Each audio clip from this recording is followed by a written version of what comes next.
All right, Jim, a couple more questions here. Halloween decorations.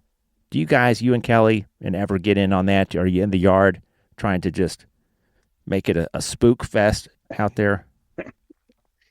Um, Kelly and Ever do love decorating, and they've got some Halloween stuff up, but it's more than we ever had growing up. Obviously people over decorate now much more than they did when we were kids, but I don't think we've overdone it. I'd say it's just about right for me. We just have some light up purple and orange lights and a inflatable ghost that Kelly got on clearance at like Walmart or something after a how November 1st a couple of years ago. I can send you a picture of it if you want to put it on your web page or whatever.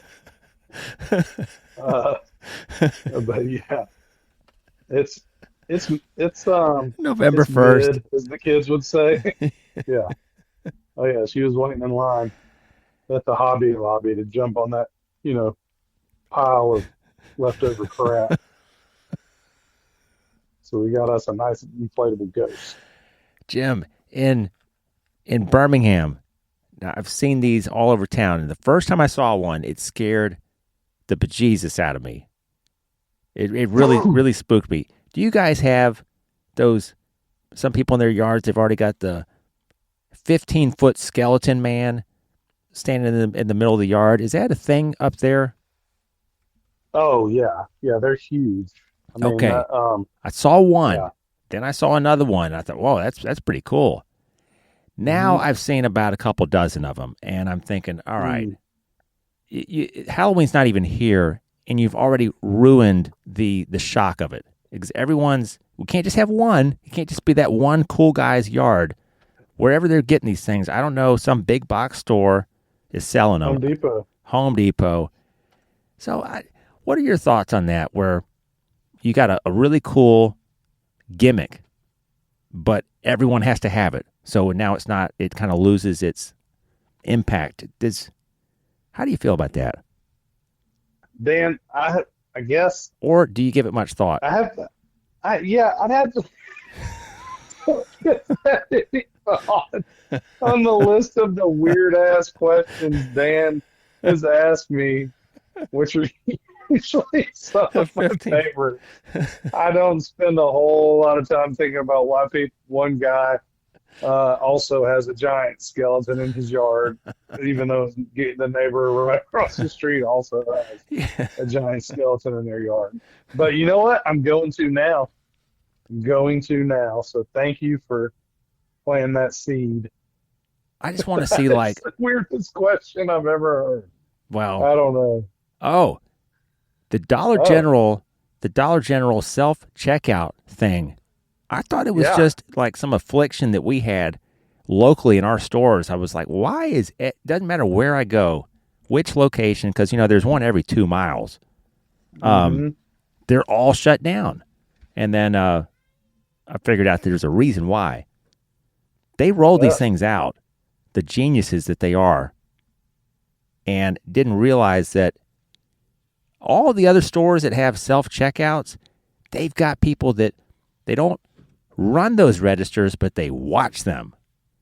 Yeah. Walmart Watch and does make that. sure you're actually, You yeah, yeah. cannot have self-checkout in 2024 and trust people, even if you've got Yeah.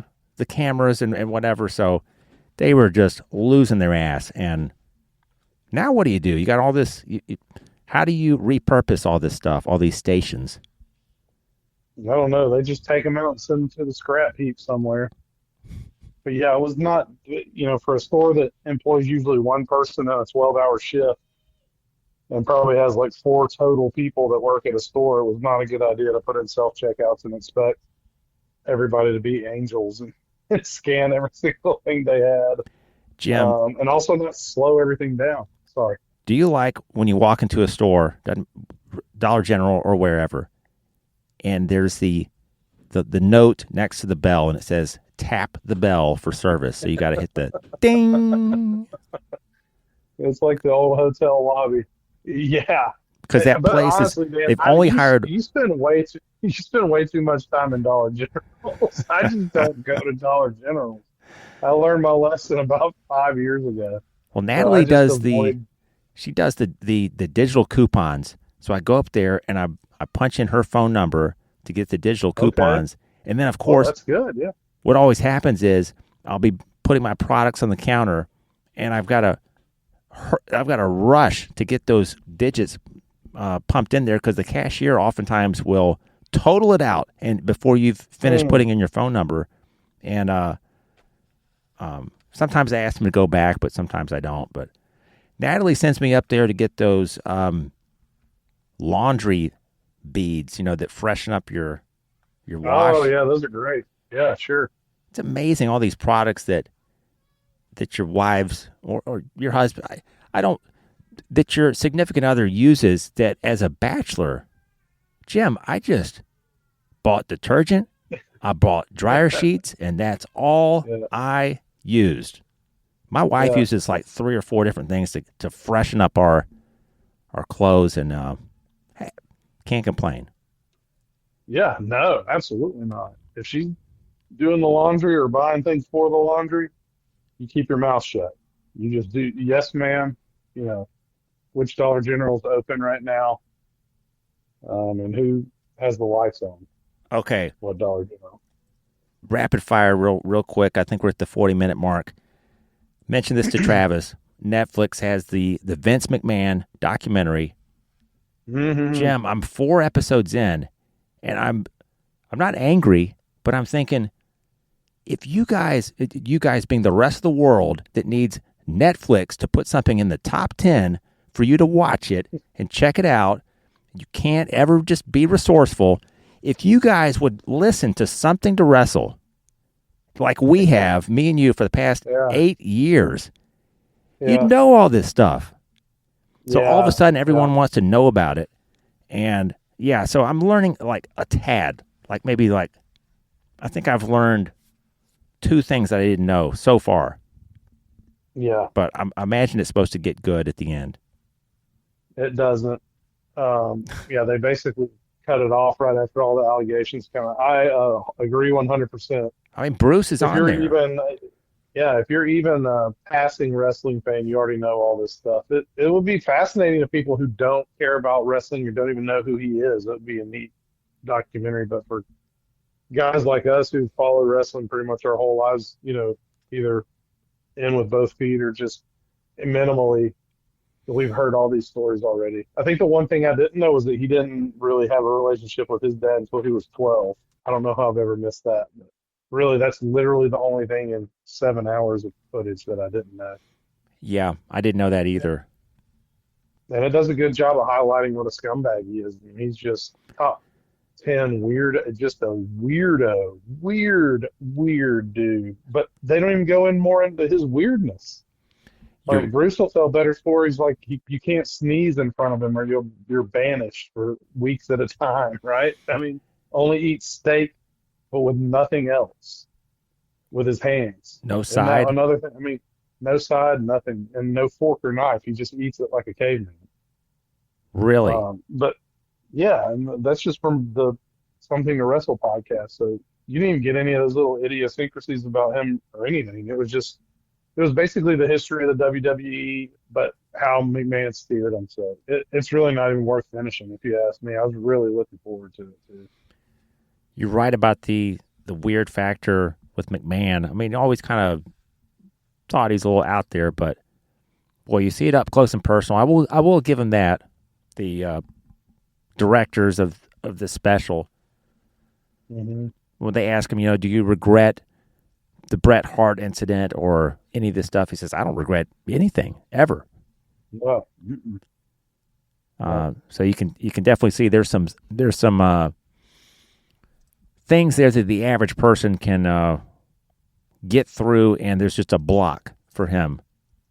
Yeah. But I mean, hey, the guy is obviously to get to where he is and to have built something that successful from, I mean, yes, he had it handed to him from his dad, but I mean, it was basically nothing to what it is now. It's a publicly traded company that, he just sold all his shares for $11 billion. I mean, that's insane. You have to be driven And that's part of why he's such a weirdo and a creep, is because he's not human. That's why most of these people, most anybody that becomes overly successful either loses their mind or already lost their mind, and we just didn't know it until they were in the spotlight all the time. But Mm. when Elon Musk, the guy's obviously a genius, but he's also losing it.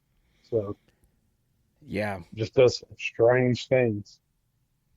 Well, some people you kind of start to figure out nothing is ever enough.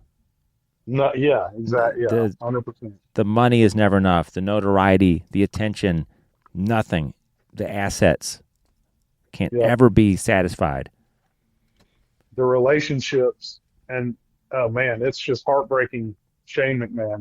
That's another thing I take away from is how much respect I have for Shane McMahon and how much I just want to give him a hug. He just seems like such an amazing dude, and basically has the same wants from Vince that Vince had from his dad, the need for acknowledgement. And Vince, who spent all this time, wanting to his dad to acknowledge him and wanting appreciation from his dad and love from his dad, turns around and does the same exact thing to his Yeah. son, who is genuinely a good guy. And thank God he isn't like Vince. He seems like just an amazing dude. So that's really the best part of the documentary, is getting to know more about Shane McMahon Yeah, and how awesome he is.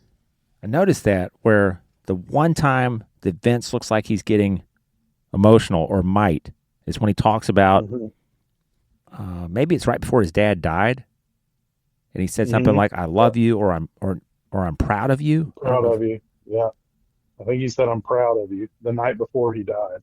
And that was the first time you ever heard him say that. Or "I love you." Yeah, it could be one or the other. It's I'm not saying it's what turns people into sociopaths, psychopaths, narcissists, any of that stuff, but it's pretty powerful what a father chooses to do or chooses not to do, or the things that you choose to say, or how you embrace your children. I do believe that it can alter, their journey in life and how they feel about themselves. And you've been on the podcast a few times, Jim, and I don't see you up close and personal with ever, but I know that you're doing a great job as a dad. Well, thank you, Dan. Well, same to you, buddy. And things that come easily, like I'm sure you tell her that you love her, that you're proud of her, and she knows that she can count on you, and that kind of stuff.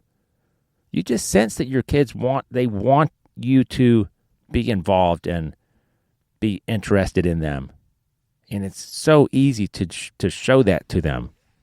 So I just don't Hmm. understand some of the very successful men in culture that have made a name for themselves, but they just couldn't be a dad. Yeah, You hear about yeah. athletes.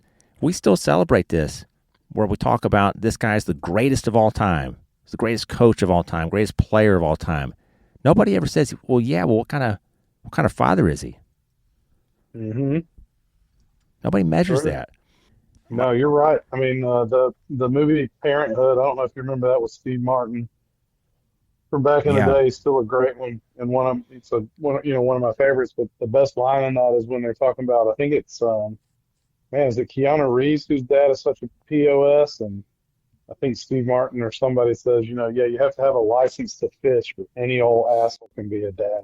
So that's right. it's like, I mean, it's pretty messed up. And honestly, for me, it's been the greatest job or responsibility I've ever had or ever will have. And it's been, just been the best thing. And I've enjoyed every minute of it and couldn't be happier being a dad. So, yeah, you feel, again, that's wrapping up the McMahon documentary thing. You just feel terrible for Shane, but he's obviously a really well adjusted and hasn't let it affect him too much.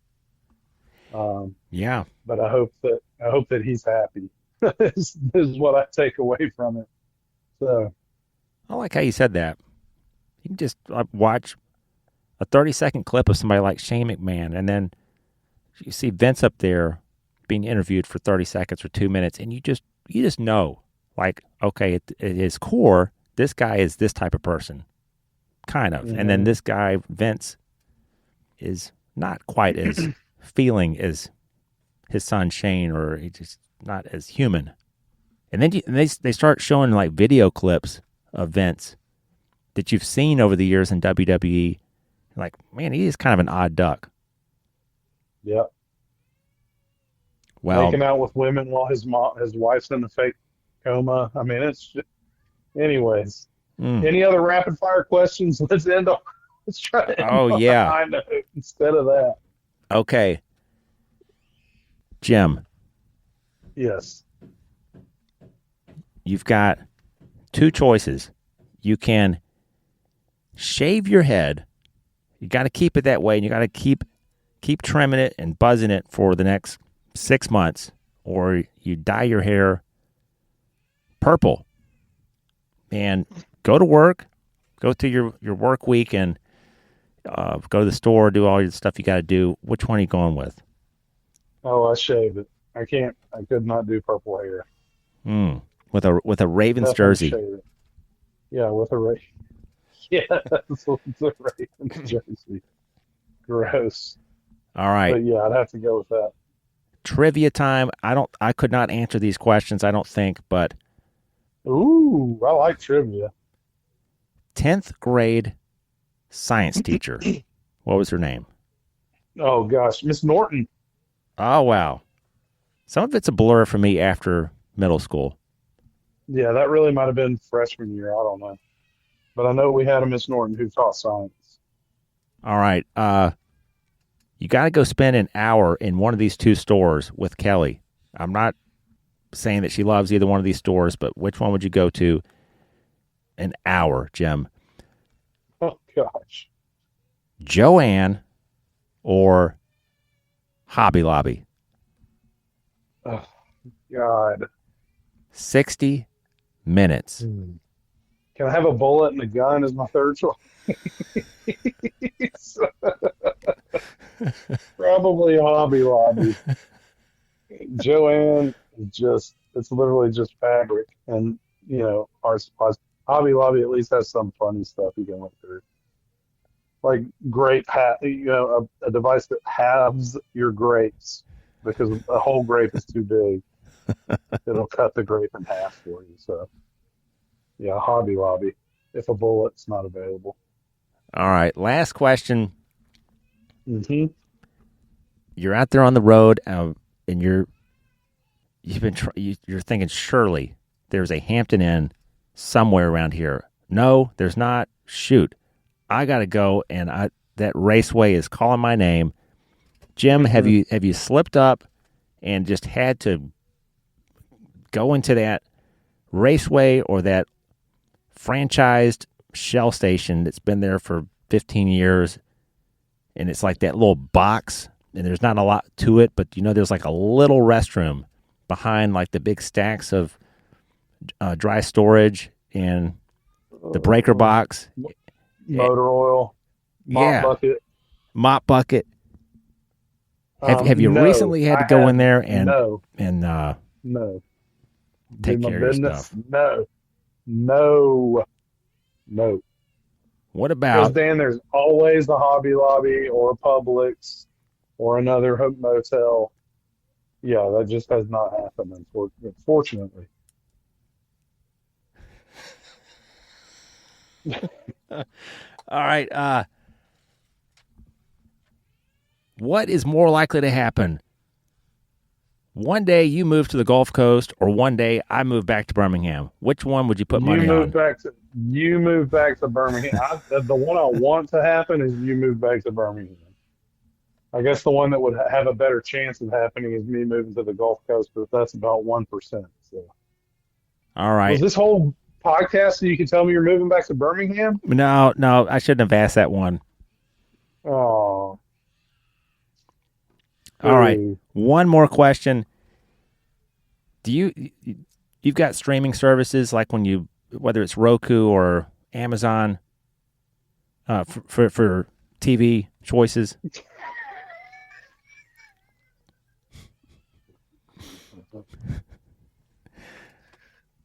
Dan, you can tell you've rehearsed these for All right. Roku, Amazon.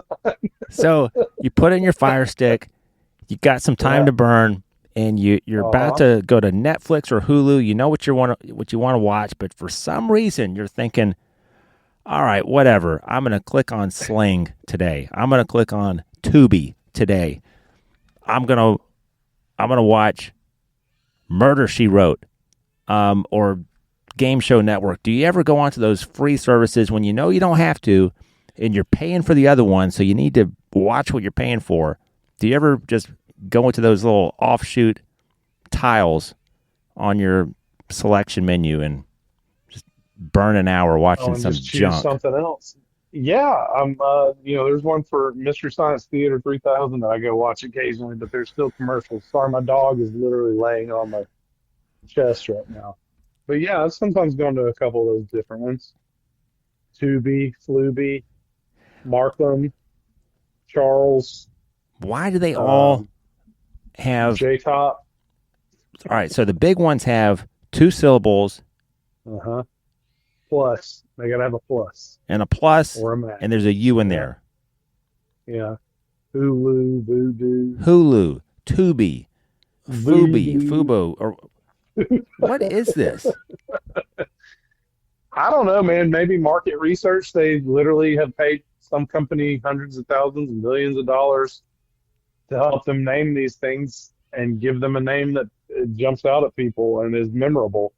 And if it's got to be short, double ooze or double, the letter U twice, jumps out at people. Okay, final question. I was remembering this from earlier in the day. Okay, Then this, I promise, this is it. okay. All right, Jim, we are what 16, 17, I can't 16, 17 years into Facebook. Are you hmm are you done with it? Are you is there more that you need to get out of it at this point? I mean, every once in a while post something, like something, comment, but what are we doing? What is this? Why? I mean, have you seen? I've seen all that I need to see, but I feel obligated to just, oh, here's the kids. We went to the park, and I'm Yeah. sorry for any of my aunts or Natalie's aunts or not uncles. It's always the aunts, that are listening 58 minutes into this episode. Oh, But what I do you just love that think? your questions are literally just the the tinkerings of a stand-up routine. That wasn't even a question. That was just, what's the deal with Facebook? Who uses it? I mean, yes, Dan, you killed me. Yeah, Facebook.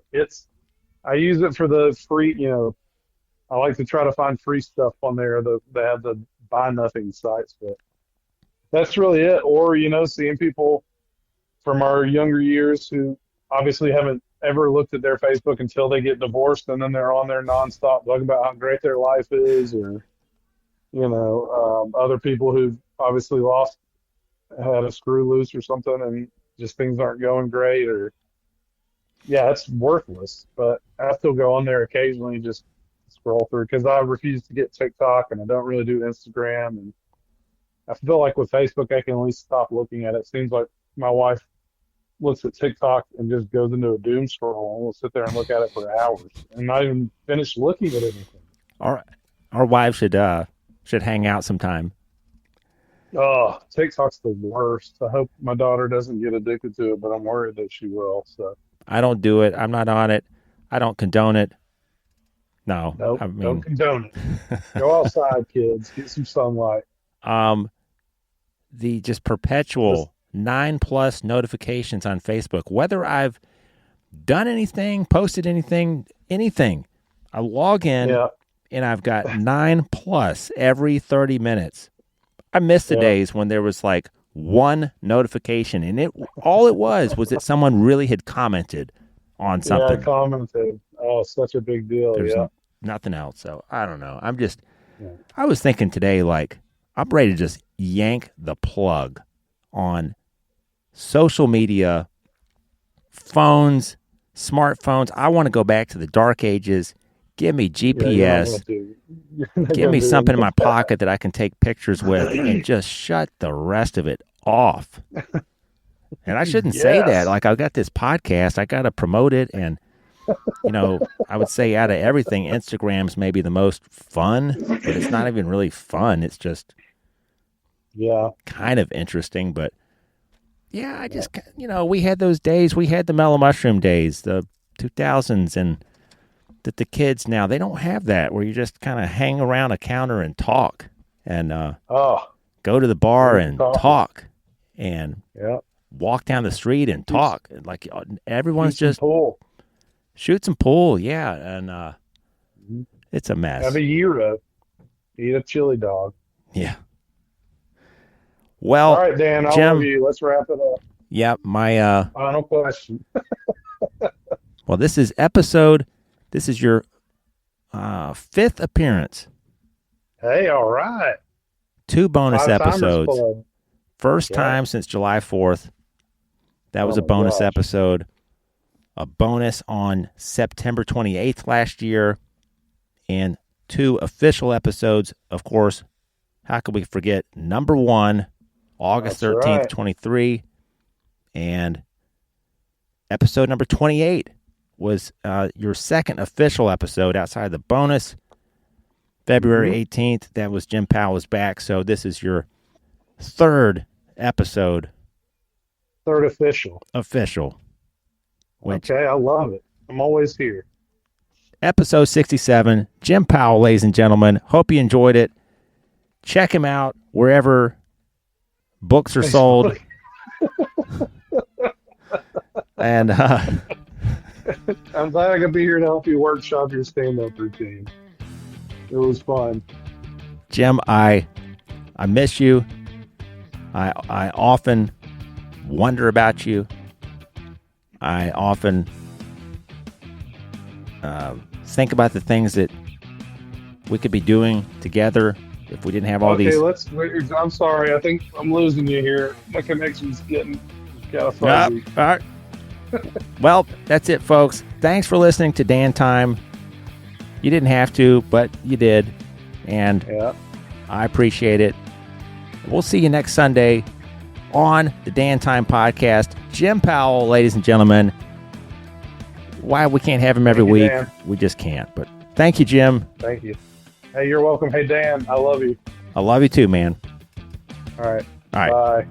Bye-bye.